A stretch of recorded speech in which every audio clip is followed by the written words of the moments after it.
3 semanas nos separan del 1 de julio, el día en el que concurriremos todos los mexicanos a votar por el mayor cargo, el cargo de mayor relevancia política en el país, la presidencia de la República. En esta mesa se anticipó hace 2 programas la posibilidad de que las encuestas dieran un vuelco electoral. Estas encuestas que separaban significativamente a Enrique Peña Nieto de Josefina Vázquez y Andrés Manuel López Obrador. A 3 semanas de la elección también están iniciando ya los llamados formalmente a cerrar filas. En el próximo bloque hablaremos de cerrar filas con el puntero, según decía un expresidente de México, pero se habla ya del voto útil. Está ya prácticamente en el debate el vuelco de las encuestas electorales y el incremento de las preferencias hacia uno de los candidatos. Estos temas estarán también profundizándose conforme se vaya acercando el día de la elección, y también será determinante lo que ocurra el próximo domingo 10 de junio, cuando se realice el segundo y último debate presidencial. Muy buenas noches, este es el Café de Nadie, y sobre este y otros temas abordaremos esta noche. Estos serán los temas de análisis con los comentaristas, los panelistas que tradicionalmente nos acompañan. Octavio Navarrete, buenas noches. Buenas noches, Nezahualcóyotl Bustamante. Buenas noches, auditorio, compañeros. Buenas noches. Enrique Caballero. Muy buenas noches, Nezahualcóyotl. Baltasar, buenas noches, Octavio. Un gusto estar aquí con ustedes. Y el politólogo y maestro universitario Baltasar Hernández. Baltasar. Nezahualcóyotl Bustamante, querido auditorio, comenzamos. Pues contigo comenzamos, Baltasar. ¿Cuáles son tus perspectivas respecto a este cambio del incremento de las encuestas? El diario Reforma plantea ya un cierre entre Enrique Peña Nieto y Andrés Manuel López Obrador, un acercamiento entre las posiciones de ambos. ¿Crees que haya tiempo suficiente para que se vaya cerrando más la diferencia entre ambos candidatos, o surjan otras sorpresas? Yo creo que primero nunca hubo una zanja tan grande en las encuestas de diferentes empresas dedicadas a este rubro, y creo que se había fijado a través de los medios masivos de comunicación que el puntero, Enrique Peña Nieto, evidentemente llevaba de 25 hasta 30% por arriba respecto al segundo lugar, que mucho tiempo lo tuvo Josefina Vázquez Mota, y colocaba casi por mínima diferencia porcentual a Andrés Manuel López Obrador en tercero.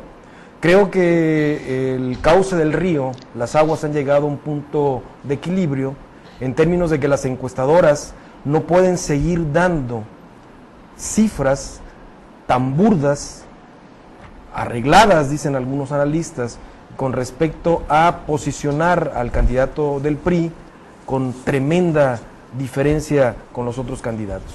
Creo que en este punto de equilibrio hay una verdadera competencia, esa que hubo desde el principio, esa que Andrés Manuel López Obrador tuvo desde hace 6 años, teniendo un trabajo constante en toda la República, y obviamente contrastado con otra estrategia también consolidada de posicionamiento de Enrique Peña Nieto a nivel nacional, utilizando todos los medios masivos de comunicación, electrónicos, impresos, virtuales, y que había la creencia de los intelectuales y comunicadores orgánicos de posicionarlo como el único.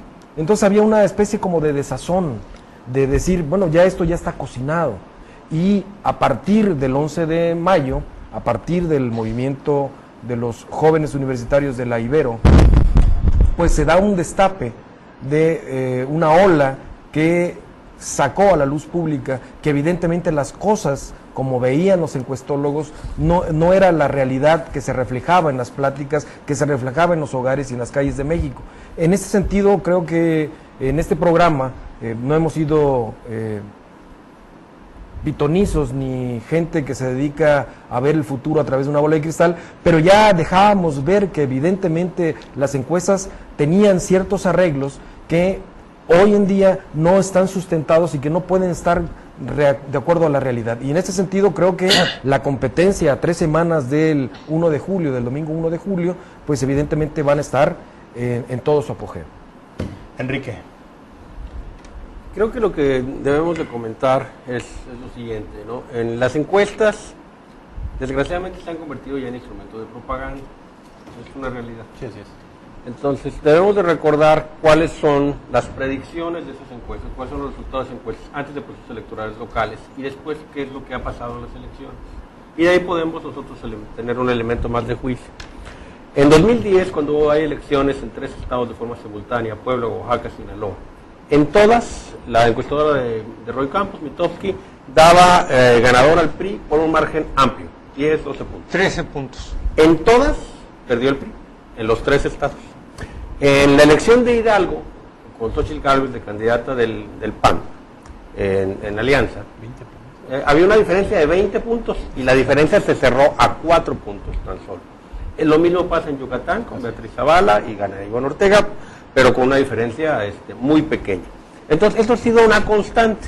Si el margen de error de esas encuestadoras es de 15 a 20 puntos, es claro que el único que no podría ganar sería Cuadri. Pero los otros 3, obviamente, están en la pelea, están vivos. Hay una encuesta de un grupo de egresados universitarios que maneja 27, 27, 26, dejando en 26 a Peña Nieto. Ahí refieren a ellos un muestreo del 0.1% de la población, son como 11,000 y pico, 11,500 cuestionarios, y dan ese posicionamiento. Creo que fue hecho a mediados de mayo. Entonces, yo siento que hay mucho todavía por esperar en el resultado de la campaña, y todo depende de lo que vayan a hacer los candidatos en los siguientes días. Pero también es claro esto, que la campaña negativa que realizó el Partido de Acción Nacional sobre el candidato puntero, Enrique Peña Nieto, funcionó, porque llegó a estar en 55 puntos y ha ido pues en descenso. ¿A quién va a beneficiar ese descenso? Pues eso ya es independiente, pero de que funcionó la campaña negativa, eso tenemos que reconocerlo. Y también el movimiento Yo Soy 132, que de alguna manera generó en esos jóvenes, que son un número muy importante de los que van a votar por primera vez a la presidencia de la República, que son los que van de los 18 a los 25 años. Casi 4 millones. Que van a... No, pero esos son los de por primera vez. Pero los que van a votar por primera vez a la presidencia de la República, son los que ya votaron incluso en 2009, es un margen mayor. Bueno, sí. Es un margen mayor. Y bueno, ellos pudieran en un momento dado darle un sentido, un rumbo a la elección. La elección está en juego, para mí es muy claro, está la moneda en el aire. Octavio Navarrete, tú usaste una tesis respecto a que todas las encuestas se habían puesto de acuerdo en un holding, hablabas tú, para establecer de común acuerdo entre todas las encuestadoras resultados comunes. Correcto, y es un método que sostengo, y voy a dar ahorita la prueba de ello. Estamos ahorita con los números cambiados, muy cerrada la disputa entre López Obrador y Enrique Peña Nieto dentro del margen de error, que es del 5%, si hay una diferencia al 4%, hay un empate técnico. Y atrás Josefina Vázquez Mota, muy cerca, no tan lejos, según la encuestadora que se vea. Sin embargo, a 3 semanas de la elección, permanece el 21% de indecisos en todo el muestreo.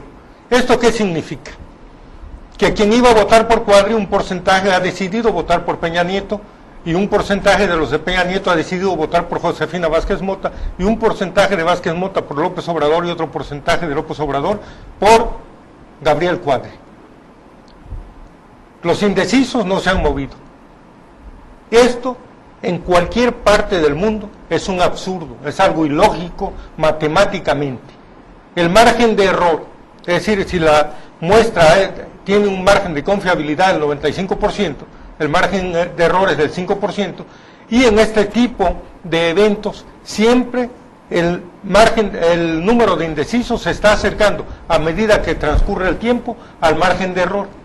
Todas las encuestadoras independientes tienen hoy un margen de error, lo revisé en la mañana en internet, de 7.2%, un margen de indeciso de 7.2%. Incluso las encuestadoras acapulqueñas, los blogs y esos están más cercanos de la realidad, quiero decirles. No hay en México hoy un margen de gente indecisa que sea del 21%.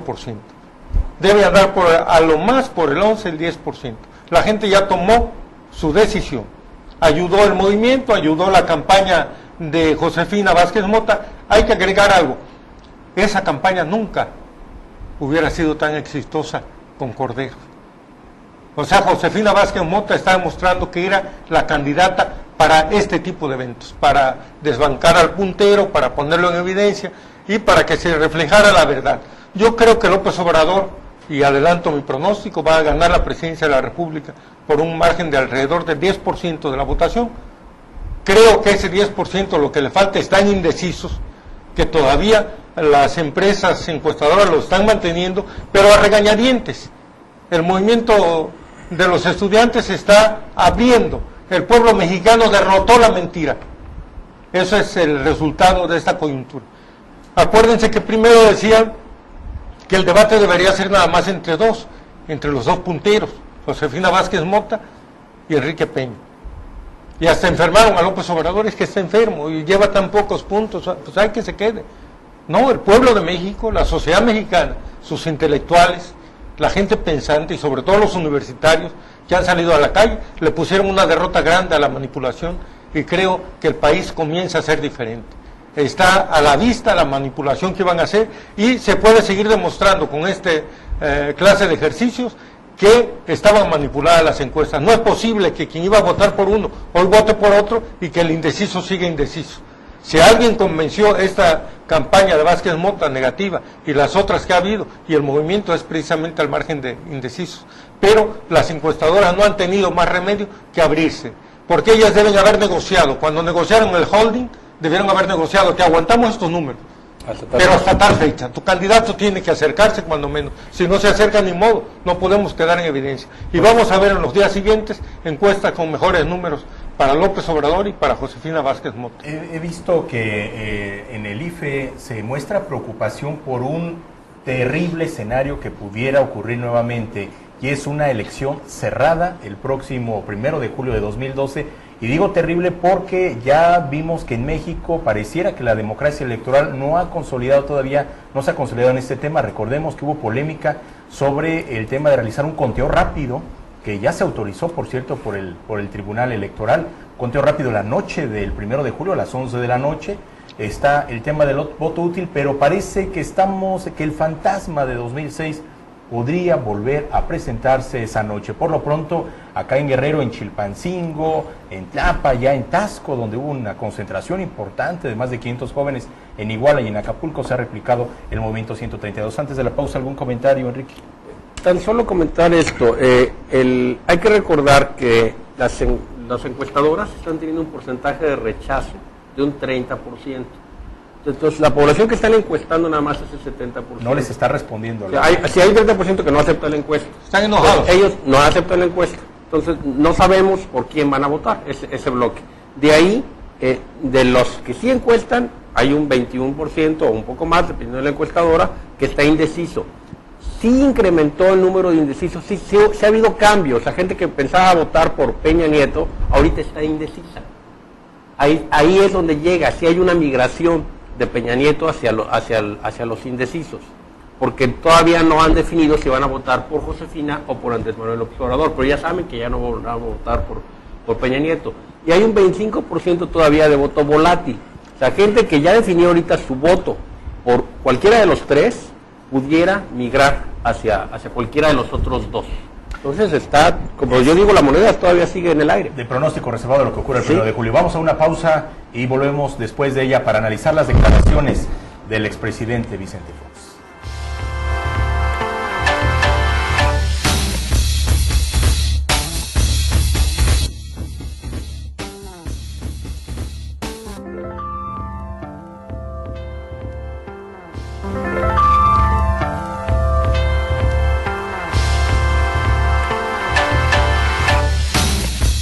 El presidente Vicente Fox Quesada declaró hace 2 meses que sería un milagro que Josefina Vázquez Mota ganara la presidencia de la República, su correligionaria. Después, en un encuentro en Monterrey, se tomaron la foto, fueron felices y Josefina agradeció el gesto de públicamente recibir el apoyo de Vicente Fox. Este domingo, Vicente Fox parece que se retracta de ese apoyo hacia Josefina y cierra filas y pide a los mexicanos que además cierren filas en torno al puntero, aunque no le pone nombre. Él se sabe en sus palabras que se trata de Enrique Peña Nieto. Critica abiertamente a Andrés Manuel López Obrador y pareciera que incluso estuvo muy preparada esta salida de Vicente Fox para declarar ello y ha causado una verdadera crisis en el Partido Acción Nacional. Ha sido descalificado ya por Gustavo Madero, el líder nacional de ese instituto político, y Josefina Vázquez Mota pues ya no sabe ni qué decir, solamente lamentó profundamente las declaraciones del ex gobernante. Baltasar, una más de Vicente Fox. Pues causa risa en un primer momento, pero verdaderamente es lamentable que un ex primer mandatario de México trate a la política como si fuera una charla sin trascendencia. Creo que Vicente Fox Quesada y su Martita Sagún, cuyo hijo mayor tiene problemas muy fuertes con la ley por cuestiones de corrupción y de cuestiones de información privilegiada, que le ha dado millones de pesos. Candidato además del PANAL, efectivamente.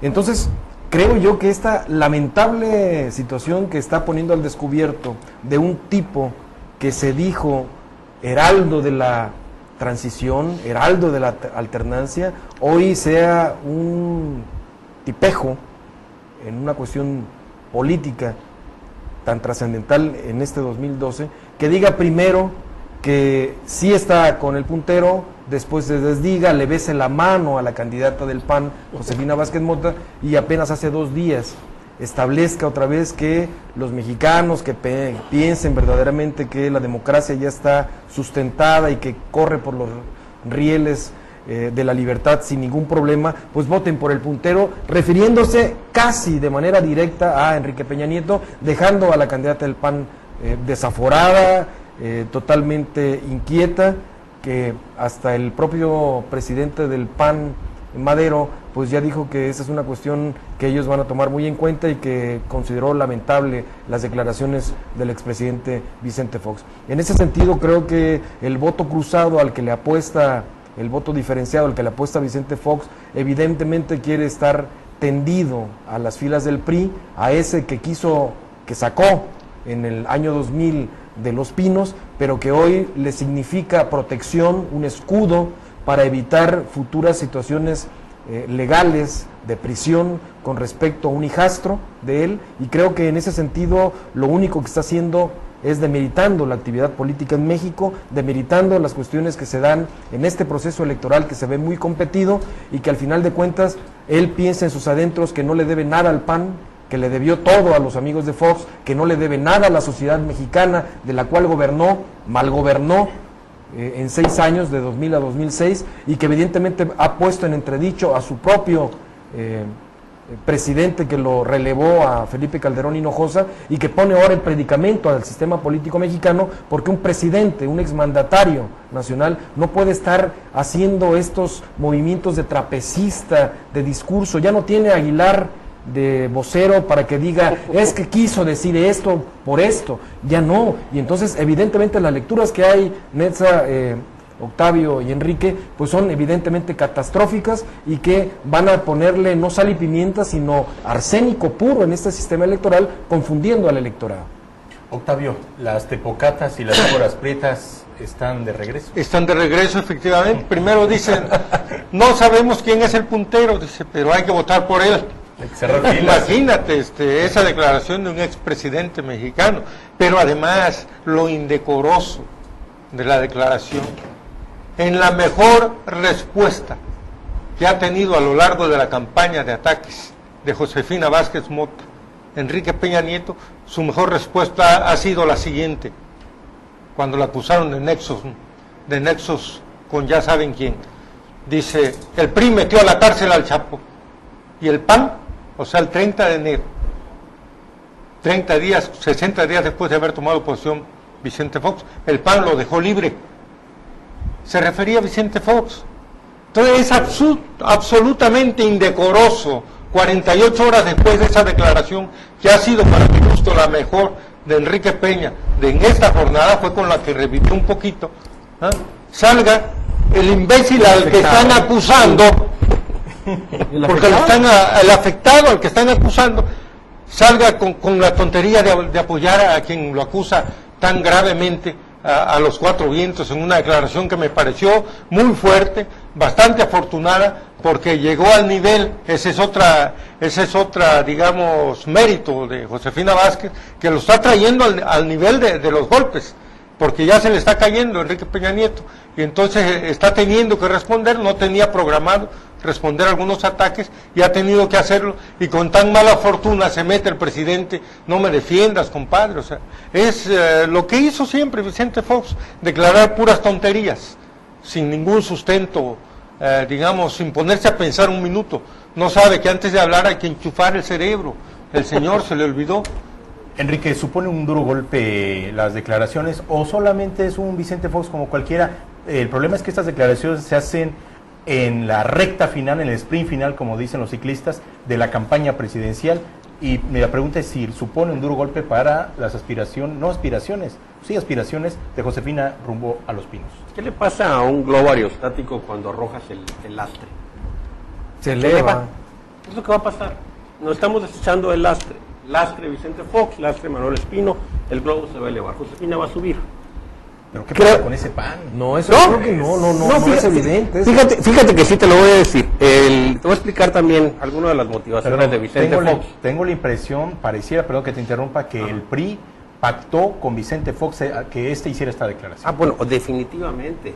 Y bueno, hay varias cosas que tengo que decir sobre el tema. Mira, Vicente en alguna ocasión hizo una declaración muy desafortunada. Hay que olvidarnos de los principios de doctrina del PAN y dedicarnos a ganar elecciones.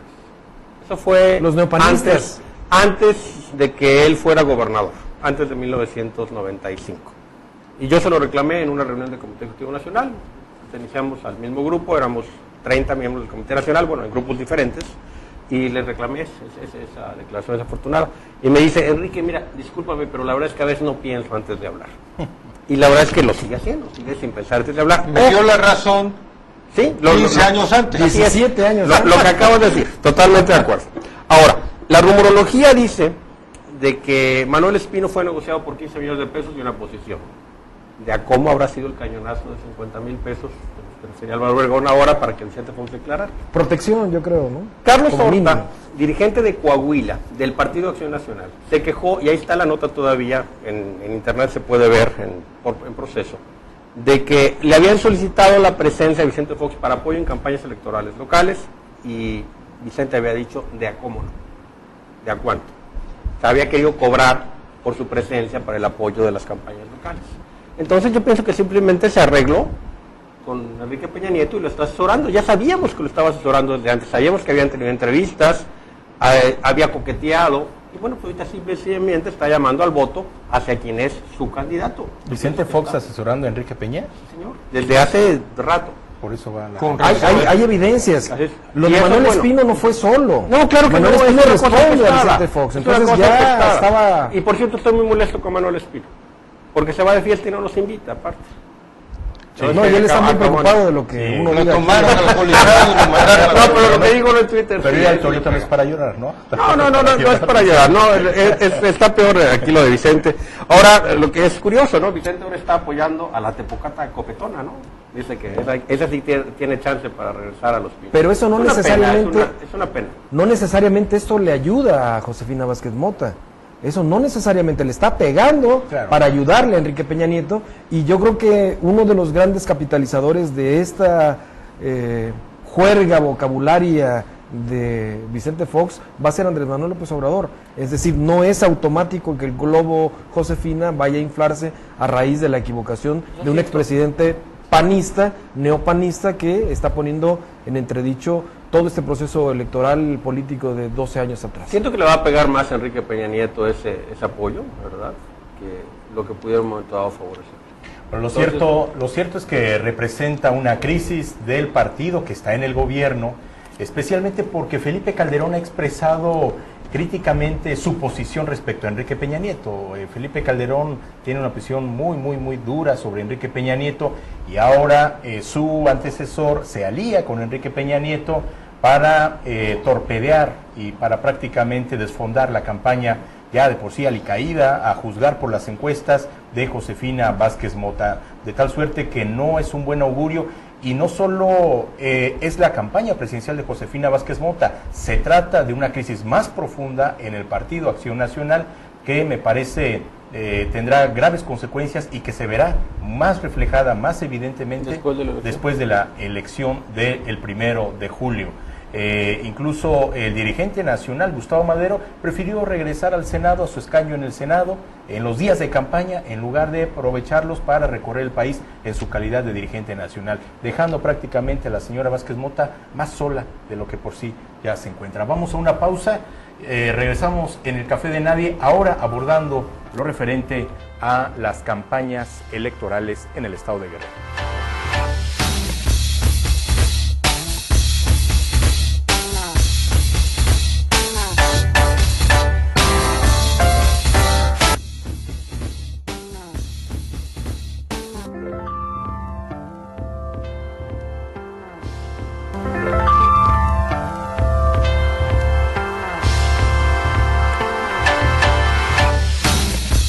Marcadas por la violencia electoral, continúan desarrollándose las campañas para los 81 ayuntamientos y los 46 espacios en el Congreso del Estado de Guerrero. Este fin de semana especialmente se generó un ambiente de zozobra y violencia en Guamuxtitlán, en la montaña de Guerrero, por la detención de uno de los candidatos a presidente municipal del PRI y el presunto involucramiento del alcalde interino del PRD en estos ominosos y aún no aclarados hechos.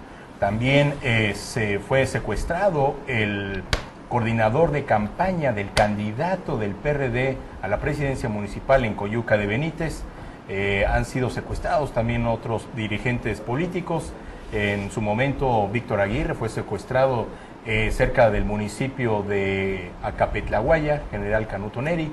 En fin, pues que están en medio de la zozobra, de la incertidumbre y de la, pareciera, de un ambiente de violencia, del crimen organizado, las campañas electorales en Guerrero.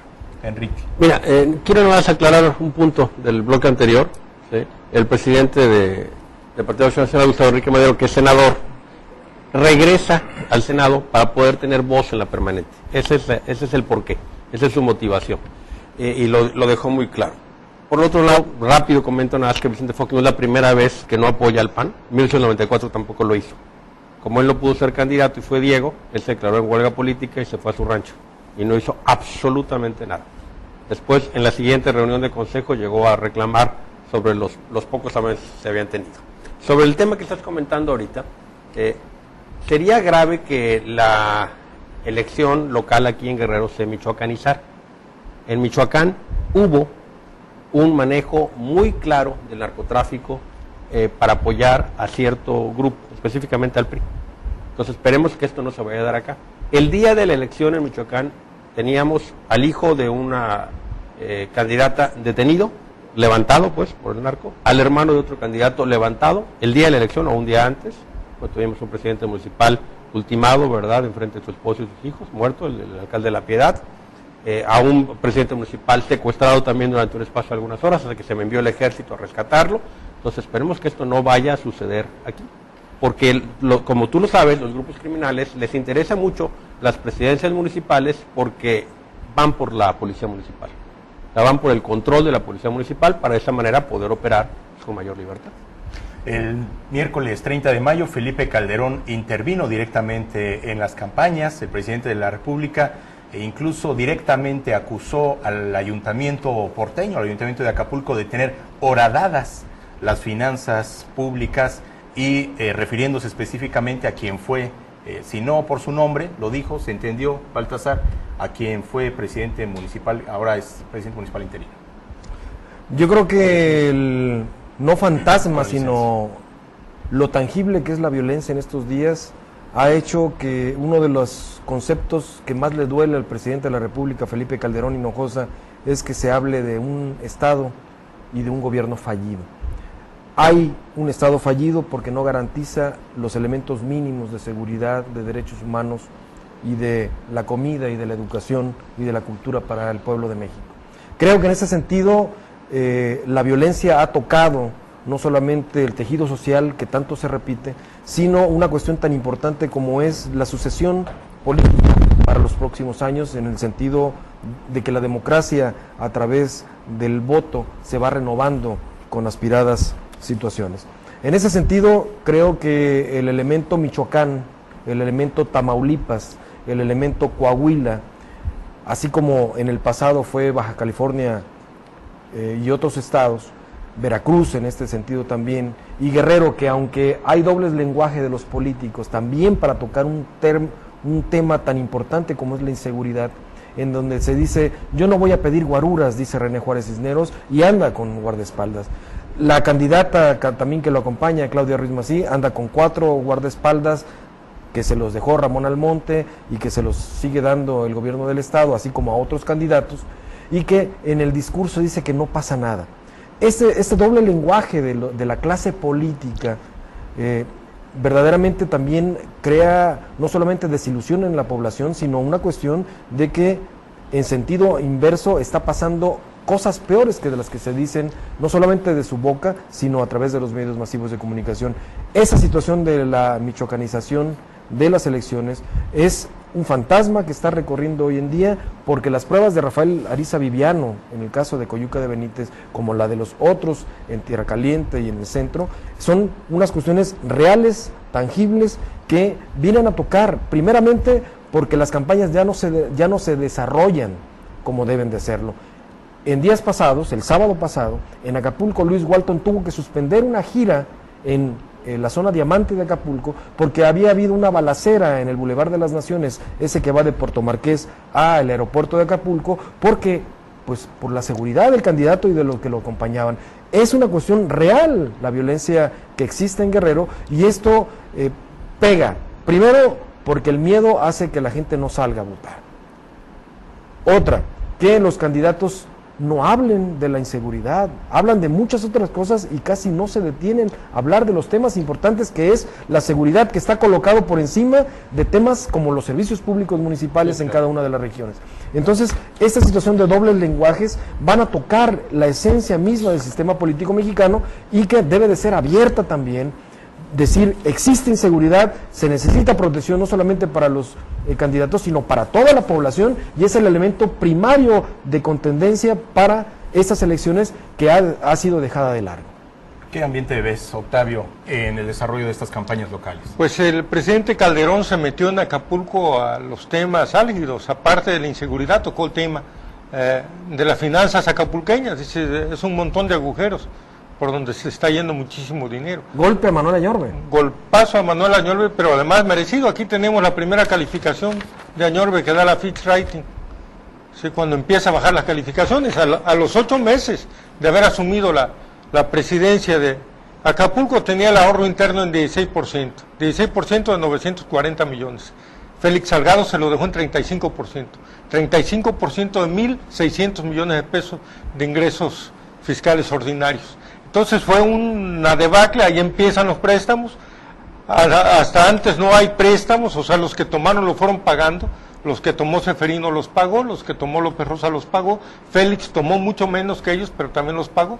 Entonces le entregan un municipio sin deuda pública y entrega un municipio 2 años o 3 años después con una deuda como la que tienen ahora los acapulqueños, de 750 millones de pesos.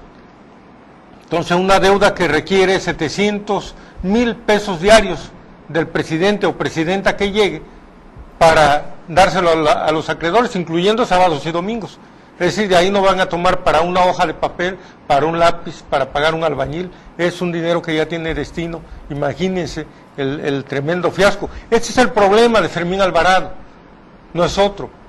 ¿Cómo remontar un buen candidato? No va a ser su problema, no va a ganar. Que es, bueno, no, es un problema para poder remontar. Sí. ¿Cómo va a remontar, cómo va a ganar con este lastre? Añorbe ya se defendió, dijo que el único orificio que él encontró en las finanzas es en la Capama. Eso es absolutamente cierto. ¿Y que lo dejó su antecesor? No, lo dejó Manuel Añorbe, él fue el que empezó, cuando fue director de la Capama, fue el que empezó el endeudamiento de la Capama. La carrera de Manuel Añorbe, la carrera política. Sí, pero recordemos que a Félix Salgado también le cambian a su director de la paramunicipal. Y viene alguien de Conagua. Desde la Comisión Nacional del Agua, sí, por las irregularidades que ya se habían advertido ahí. Sí, pero ya venían las irregularidades financieras. Fue la cirugía mayor, ¿no? La irregularidad que le achacan a Félix, que es cierto, es que empezó a cambiar los giros. Es decir, tú pagabas y decías, tú Navarrete, ¿cuánto pagas? No, pues es que estoy en comercial y pago 1,000. No, pues paga 400, hombre. Nadie se lo iba a pedir.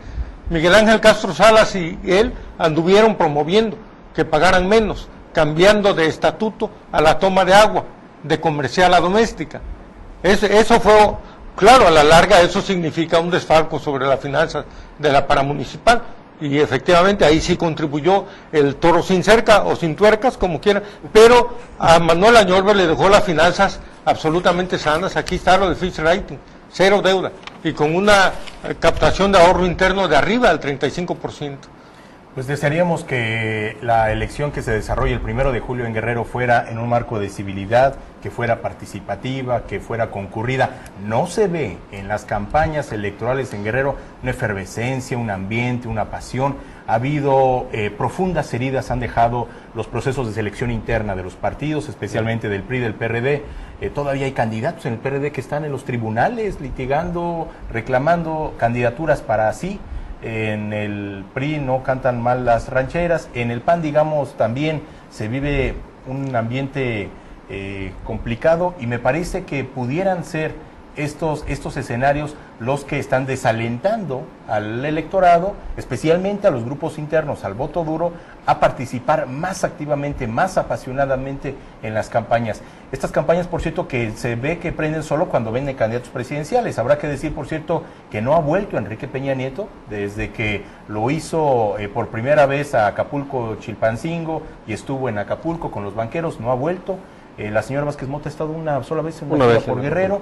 Andrés Manuel ya lo hizo 4 veces, estuvo... Ya no vendrá tampoco. Chilpancingo, en Zihuatanejo, Tlapa, estuvo en Iguala y Zihuatanejo. En 4 lugares ya ha estado Andrés Manuel López Obrador en Guerrero, pero en fin, ese sería ahora el llamado. La variante es que en lugar de López Obrador va a venir Cuauhtémoc Cárdenas a varias partes de Guerrero, y sumando el sentido contrario de lo que hace Vicente Fox, de en vez de ayudarle a su candidata, empieza a despotricar. La izquierda ahora sí que está dando un buen ejemplo, Cuauhtémoc Cárdenas, porque ya se está incorporando de lleno a la campaña con López Obrador en recorridos alternativos. Es decir, la izquierda tiene 2 candidatos, podríamos decir.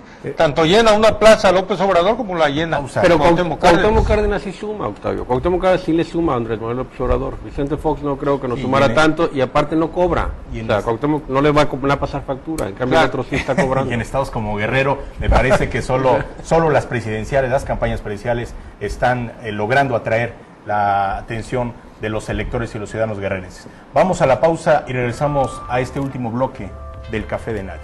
No se vayan.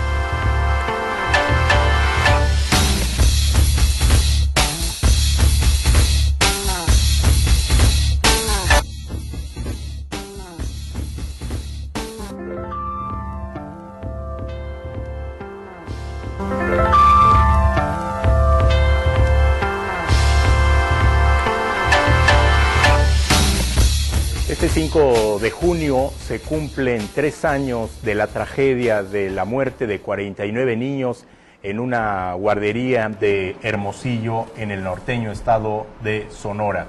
Una tragedia que no solo encontró culpables de mediano pelo que fueron a dar a la cárcel, sino que altos funcionarios no fueron responsables, no fueron castigados o sancionados para, digamos, estar detrás de las rejas después de esta tragedia que vivió este país, y en el que pues todo el mundo se lava las penas. Había un gobierno del PRI, hoy está un gobierno del PAN con Guillermo Padrese en Sonora, y no pasa absolutamente nada. De esto y del tema respecto de la realización del segundo debate, recordarle también que este segundo debate se realizará el próximo domingo 10 de junio a las 8 de la noche, durará 2 horas con 15 minutos. Parece que va a ser distinto respecto del primer formato.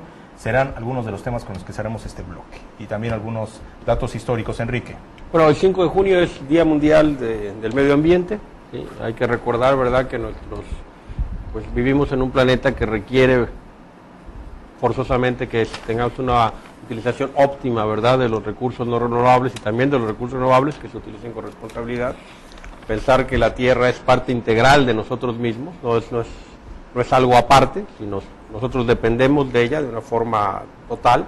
Y bueno, también recordar que el 5 de junio de 1878 nació Doroteo Arango, más conocido como Pancho Villa, como Francisco Villa, y el 5 de junio de 1889 pasó un hecho histórico de alguien que no conocemos su nombre, el héroe desconocido, en la plaza en China, en el camino de la gran avenida de la Paz Perpetua, me parece que lleva finalmente el recorrido desemboca en la Ciudad Prohibida. Se para un estudiante y detiene con su sola presencia el avance de los tanques en ese movimiento represor contra los movimientos que se habían dado contra el Partido Comunista. Y bueno, la fotografía ahí está, emblemática, y jamás se supo el nombre del 5 de junio de 1989. Que sucede justamente cuando empieza ya la caída del muro de Berlín, digamos previo a la caída del muro, que es en octubre del 89, y prácticamente al final de la Guerra Fría, ¿no? Así es. Es el inicio de la perestroika. Hay dos textos muy interesantes, uno de Friedrich Katz, que es el estudioso de Pancho Villa, de la Revolución, y especialmente de Pancho Villa, y hay otro extraordinario de Paco Ignacio Taibo, que recomiendo mucho, así, Pancho. Así es. Pancho. Coincido. Hay que recordar que Pancho Villa, cuando ganó la batalla de Zacatecas, también inició a la aviación en los aspectos militares. Fue el primero que bombardeó a un ejército enemigo. No había bombas, pero los aeroplanos, los tatarabuelo del general Tomás Ángeles, ¿no? Detenido ahora. Llevaron piedras. Imagínense una matatena de 30 kilos tirada de un avión, pues es el equivalente a una bomba. Y además vendió los derechos de la batalla de Zacatecas. Él no la inició hasta que la BBC puso las cámaras. La tardó 3 días. La batalla de Zacatecas, que es una joya del arte militar, esa batalla se estudia en todas las academias militares como una joya, donde un pueblo armado, donde la División del Norte, que comandaba Pancho Villa, Doroteo Arango, le parte la espina dorsal al que era el mejor ejército de Latinoamérica, en una batalla cruenta, combatida centímetro a centímetro, y cambia con esa batalla el destino de la nación mexicana. Hay un museo muy bonito ahí en el Cerro de la Bufa, en Zacatecas. Así es. Por cierto, donde están 3 enormes esculturas de Felipe Ángeles, de Pancho Villa, y ahí en el museo está justamente una narración detalle a detalle de lo que ocurrió en la batalla de Zacatecas. Tiene una extraordinaria pieza musical, por cierto. Y hay que recordar también, ¿verdad?, que Pancho Villa fue la marcha de Zacatecas. Yo sí quiero insistir. Se atrevió a atacar Columbus. Yo quiero insistir que en estas efemérides, lo de la guardería ABC en Hermosillo, Sonora, es una cuestión que debe no olvidarse jamás. Hay 49 infantes que dejaron de existir, 49 familias que tendrán el dolor, y es inaudito que un gobierno federal se quede impávido y haya solamente cuestiones de corrección en mandos medios del Seguro Social, del municipio y del estado de Sonora, en donde por negligencia, por tratos indecentes, por una cuestión de falta de mantenimiento y de que esa guardería no servía para guardería, que era más bien un almacén de la presidencia municipal en algunos de sus áreas, esté todavía en una situación de desamparo. Molinaro Orcasitas ya no está como coordinador de la campaña de algunos temas de las campañas de Josefina Vázquez Mota, y él junto a Murillo Karam son verdaderamente responsables de lo que pasó en ABC, en la guardería de ABC de Hermosillo. Creo que no es pecata minuta esta situación de los niños, y que hay mucha gente que dice, al igual que lo de Javier Sicilia, que es inaudito que por perder un hijo se lance a una situación nacional. Pues sí, es un elemento nacional. El cambio de una familia pertenece a una situación de estrato mundial, no solamente nacional. Una vida humana vale lo de millones de vidas humanas. Y en ese sentido es una cosa que debe de pesar a un gobierno que no ha sido verdaderamente eficaz y eficiente para hacer cumplir la ley. En estas efemérides, de veras, es dolorosísimo recordar esta muerte de 49 infantes que todavía pesa y pesará en la historia contemporánea de México. Sexenio negro el de Felipe Calderón, al que se suma, por cierto, la muerte de 56 personas en el Casino Royal en Monterrey. También otro episodio trágico en la historia de este país. Y son 49 niños que no tenían por qué morir. Un incendio que fue provocado por personal de gobierno del Estado en el inmueble de al lado, ¿verdad?, de la guardería. Y lo que sí creo que por un cortocircuito. No, al parecer fue provocado ese incendio porque querían deshacerse de algún tipo de papelería. Bueno, hay muchas especulaciones al respecto, ¿no? Pero Lo que sí es que Juan Molina Orcasitas ha jugado el papel ahí de el villano favorito. La verdad es que yo no siento que pudiéramos responsabilizarlo a él de una forma directa. Ha sido un más buscarle raja política ahí al tema que la responsabilidad directa que tenía el director del Seguro Social. Cuando las investigaciones no se si- hacen como debieran ser, Enrique, como no se han hecho y ni han salido verdaderamente en su totalidad a la luz pública, esas proyecciones las podemos hacer y en la sociedad también esa forma de no hacer investigaciones le pega al partido del gobierno en turno. Creo que deberían de abrirse, como queremos que la democracia se abra a toda la sociedad, deberían de abrirse estas situaciones. Josefina Vázquez Mota tuvo un buen gesto ahora en su visita del día de ayer a la Universidad Iberoamericana. Los muchachos le presentaron, fuera del formato ya acordado, la lista de todos los niños que habían fallecido, los 49 se los leyeron y gritaban después de la consigna, no debía morir. Ya él lo aceptó y recibió flores en nombre de los niños y todo. Y bueno, ella comentó precisamente que Juan salió estaba bastante fuera de su mejor campaña.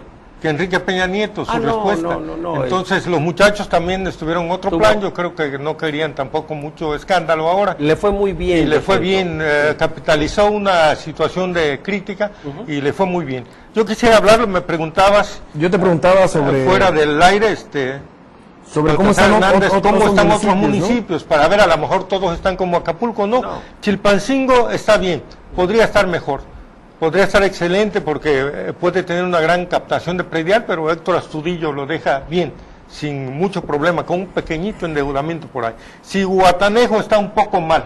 Silvano Blanco de Aquino, el último alcalde periodista que hubo ahí, metió en el último año 60 millones adicionales nada más a la captación del impuesto predial. Y quien está mejor que todos, porque es un caso que conozco cerca, es Coyuca de Benítez. Merced Baldovino pagó antier, el 2 de junio, el último pago de un préstamo de Banobras de 31 millones para apoyar la obra pública. Oye, ¿qué hay de que está apoyando a Navarrete? Es precisamente, mira, de Banobras de 31 millones y tiene un ahorro de 2 millones solo para aguinaldo. Ya no va a pedir prestado. Y efectivamente se debe en gran parte a la labor de su notable secretario de Finanzas, Paco Navarrete, que no es mi candidato, pero que es un buen secretario de Finanzas. Bueno, alguien más que aclara su posición.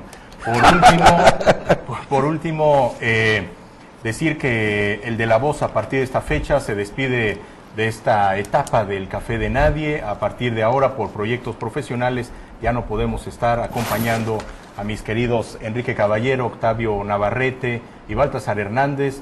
Yo les deseo muchísimo éxito en este programa. La verdad es que fue un gran orgullo, una gran lección en términos de conocimiento, de intercambio de opiniones, siempre en un ámbito de mucho respeto y de mucha cordialidad, para darle a usted mayores elementos de juicio y de análisis. Concluye una etapa para mí. Quiero agradecer al director general del Sistema de Radio y Televisión de Guerrero, Misael Habana de los Santos, la generosa invitación que me hizo para participar en este espacio.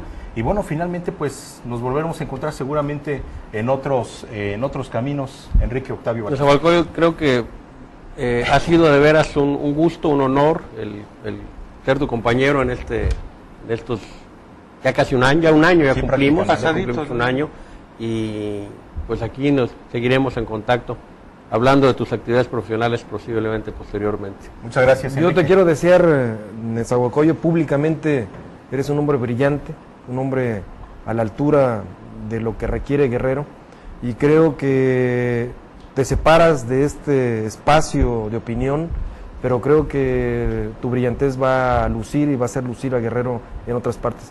Las piedras rodando se encuentran, y en este Guerrero y en este México tan comunicado hoy por los medios, pero también por otros tipos de redes, estaremos siempre contigo y estarás siempre en esta mesa con nosotros. ¿Cómo no? Yo espero regresar muy pronto. Creo que es un complot desde el poder contra Café de Nadie, pero bueno, teníamos que comprobar, nos quitan al más joven, al atractivo, digamos, físico, visual de este programa, nos quedamos los puros viejitos. Felicidades, Nezahualcóyotl Bustamante, y vas a hacer un gran papel ahí donde vas a estar, porque eres un hombre culto, y es, como lo expresé en la mañana de hoy en una radio de Chilpancingo, un reconocimiento a la inteligencia guerrerense, cualquier asunto que tenga que ver con tus nuevos encargos. Pues muchísimas gracias a usted, muchísimas gracias a mis compañeros panelistas, Y el Café de Nadie continúa, evidentemente, el próximo domingo en su repetición a las 6 de la tarde y en adelante todos los martes a las 9 de la noche con nuevos proyectos, por cierto, nuevas facetas en la que estarán, usted verá a nuestros panelistas en otros espacios del Canal 7 de Televisión de Guerrero. Gracias a todos los que nos siguieron y muy buenas noches.